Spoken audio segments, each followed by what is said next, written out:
Champions League, Karen. Does it feel bigger than that? Look, I mean, first of all, you have to do credit Bodo. I thought they were brilliant tonight. And also, it's a team that haven't played for 6 weeks. But in terms of City, how they defended, like Jolien said, it was embarrassing at times, doing the same thing over and over again and expecting a different outcome.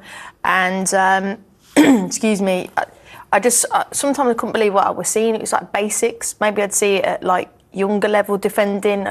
Not at Manchester City playing in Champions League football the way that they did. But like Jolien said, we spoke about it before the game. The examples were there against United the other day, and just wasn't good enough tonight at all.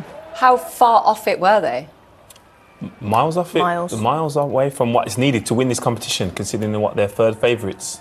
They can't play like that, regardless defending and attacking. They can't play like that, perform like that, and expect to win this competition. And I don't think they will as a group of players, as a club. So there'll be improvements. They've addressed that by the signing of Mark, and hopefully he had some more consistency to that side of the game. Are the last two performances, do you think, a sign that there's a deeper problem? Yeah, again, maybe because of the options at the back, their lack of experience collectively, not any individual, just collectively not playing together at all, really. But yeah, the performances are always the bigger issue for Pep. I think he's always spoke on the performances, whether they've won, drawn or lost. He's always referenced how they played, and there's not many positives other than probably the goalkeeper that you can take from the last two performances. Let's go back to that first half. You both couldn't believe what you were watching, as you've said, Kaz. Just how did Bodo carve City apart? Well, they did it multiple times, but I think that high line was a big problem. We'll see it in the goal, but also mistakes, not winning 1v1 duels, but of course decision making as well from young players going in. Okay, can you keep pushing him further and further wide? But he barges him and then still doesn't win that duel. And then look, it's an easy, simple heading, because it's like kids' football. They're attracted to the ball and not checking their shoulders. There's no leadership to say where are the players. I don't want to dig out the young lad too much, because you expect people to help your teammate out. That's why you play team sport. But when there's two players spare at the back post, look, it's a good header, no question about it. You're told head it down and it causes the goalkeeper a problem.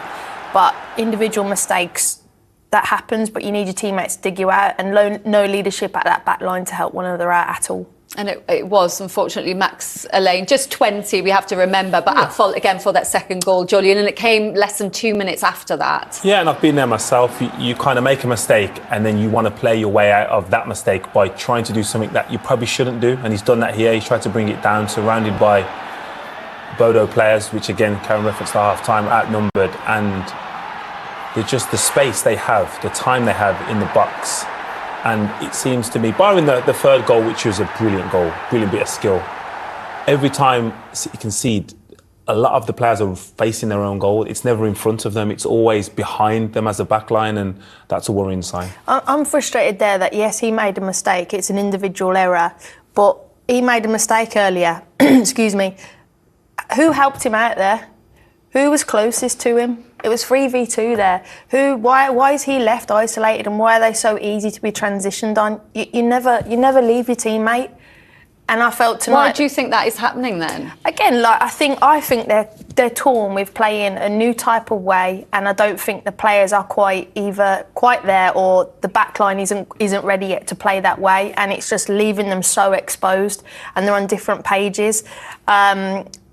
I do think when they get those defenders back, it will feel and look very different. But right now, they're playing with a young team and trying to play a way that just doesn't help each other out. And I felt for that young lad there, because he was left on his own. And what's going to happen to him moving forward? I feel other players could have helped him out.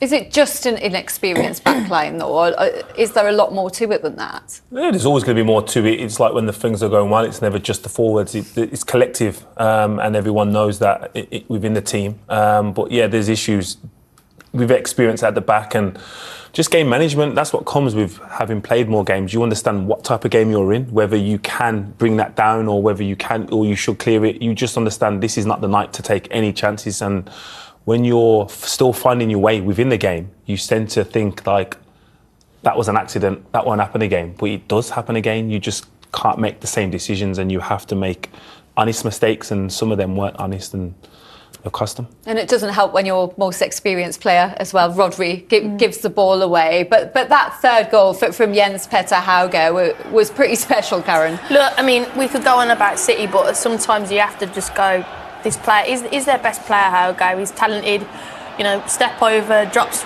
Rodri rather, pick my teeth out there, drops a shoulder, and then look, he absolutely bends it in the top corner. We can talk about against City's defending, but it's individual brilliance, it's individual quality. He was highlighted before the game. He's been their best player, this season and for some time now, and unbelievable goal, and no goalkeeper in the world is stopping that. And whether that was still in his head or not and had anything to do with the sending off, we can't be sure, but Turkey got a goal back, and you're thinking maybe the comeback could be on at that point, and then a minute and 38 seconds later, Rodri's off the pitch. Yeah, potentially you're thinking that. I'd never felt confident they was going to get enough goals to get back in the team, but again, this decision here, these are the types of decisions that should have been made in the first half when the counter-attacks was happening.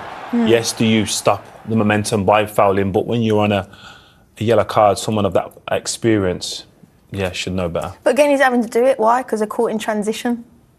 Do you know what I mean? So there's bigger things he has to solve to stop this from happening, to getting to that point. It's happened too many times tonight. There were lots of conversations, you would have heard them, of course, about Pep Guardiola, his future, how much longer he will be at Manchester City. That all happened after the derby, and that's going to continue, you'd expect, after that performance tonight. Where do you think this does leave things with Pep?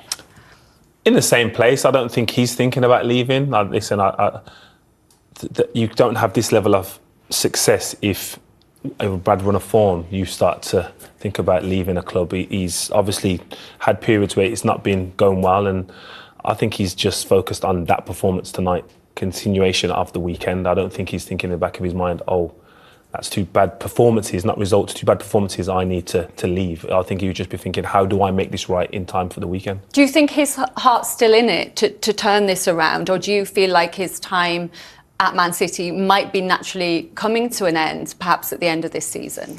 I mean, he's been there a long time, but I'm certainly not going to spark rumours or try and get something out of it, because I think ultimately, if they win the next game, they've got 16 points. They're already 2-0 up in the first leg of the League Cup. Yes, it's 7 points, but it's 7 points off Arsenal and into the next round of the FA Cup. So, it's there's still a lot to be positive there's about. a lot to be positive, but it's obviously been a very bad week, and injuries, they just need to regroup, and the reaction and desire needs to happen, and pretty quick.